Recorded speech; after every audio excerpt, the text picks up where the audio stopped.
Hello friends, welcome to the Tech Design channel. So friends, today I will talk about ASUS E3402 or 23.8-inch Full HD AIO desktop PC. So friend, it will be comes with a resolution of 1920 into 1080 at 60 Hz, and the system is powered by an Intel Core i5-1235U CPU, integrated Intel UHD graphics and DDR4 8GB memory. And there is provision for expansion with an MTSO DIMM slot, and storage solution include a 512GB M.2 SSD utilizing NVMe and PCI Express 3.0 x 2 standards. And for communication and multimedia, the AIO incorporate a 9,20,000 pixel web camera, card reader, stereo speakers rated at 3 watt 2 and array microphones.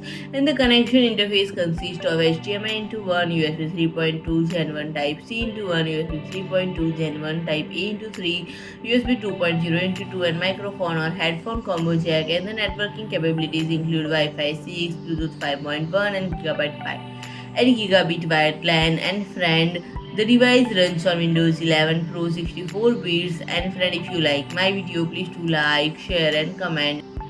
And don't forget to subscribe my channel and press the bell icon.